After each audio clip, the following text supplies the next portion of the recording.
Hey guys, what's up? Okay, so I wanted to talk a little bit about fat burners and my thoughts on fat burners.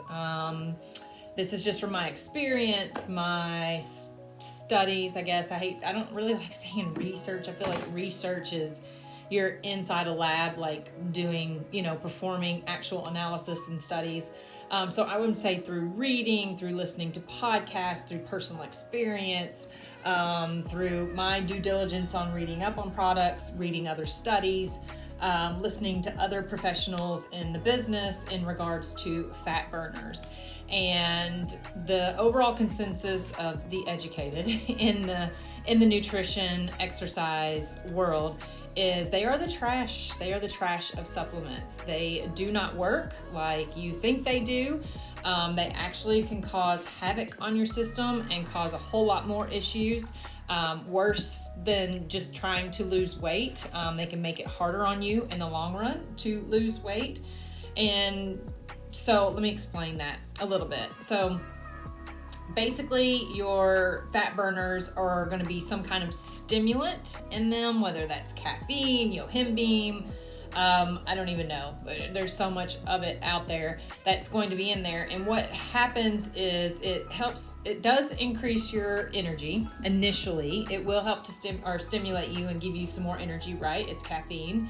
But it also starts to crank on your cortisol levels, okay? So it starts to elevate those cortisol levels. So when we have elevated cortisol levels or chronic elevated cortisol levels from taking the fat burner daily, we start to reduce insulin sensitivity. When we reduce insulin sensitivity, we reduce our ability to use carbohydrates as fuel and burn them, and they stay floating around basically in our bloodstream, which in and of itself is going to reduce your ability to burn So there's a difference between burning fat and losing fat. So I want to stick with when it's going to affect your ability to lose fat. Okay. So you have to understand that as well. We can burn fat all day long, use it as a primary source of fuel. It does not necessarily equate to losing fat. Okay.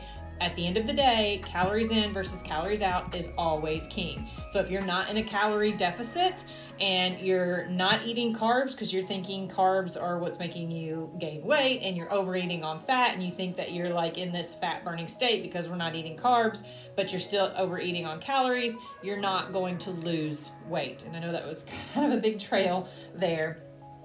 So using fat burners, actually, if you use them over an extended period of time, it is going to cause the reverse effect, is what I'm trying to say by all of this. It is going to limit your ability to lose fat, lose body weight. It is going to make you feel like hell. You're going to start to crash. You can start to have other issues with your adrenals. It's going to affect your sleep. And again, when we have limited sleep, it affects our insulin levels. And again, when our insulin levels are affected, when we've reduced insulin sensitivity, we've reduced our ability to utilize carbohydrates properly. They're floating in the system, which again is going to limit our ability to lose fat. So just stay away from fat burners. They're junk. There's so many other things that you can take to improve your metabolic composition, to improve digestion. First and foremost, like if your sleep is shit and you're trying to lose weight, work on your sleep. That in and of itself will help you drop weight if you can just work on improving your quality of sleep. So managing stress is first and foremost, finding ways to de-stress, working on breathing techniques. If you're one of my clients and you're in my program and you do my exercises, my workouts, every workout I am talking about proper breathing through the workout. And then I'm trying to teach my clients to take those breathing techniques and apply them to everyday life as well. When you get stressed, when you're going for a walk, working on nasal breathing. So breathing, de-stressing, managing your sleep, making sure we're getting good quality of sleep. If you wear some kind of Fitbit, or like I wear an Oura Ring, something that can give you feedback on your sleep to see if those numbers are improving, that will help you to drop weight. So quit trying, to take the easy way out, thinking I'm gonna take this fat burner, it's gonna work, it's gonna do this.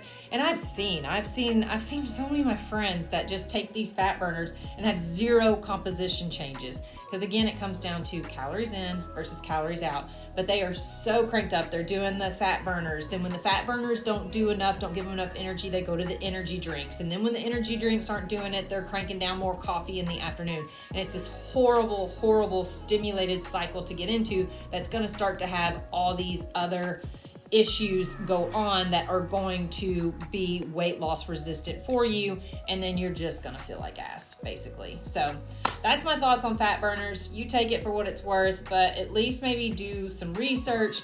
There was a study that came out, I don't remember, it was a while ago, and they did it on 2 different groups. One group that used the fat burn, they equalized everything: exercise, food intake, sleep, like all of those things. They equalized it across the board as much as they can. The only variable was one group was doing fat burners and the other group was not.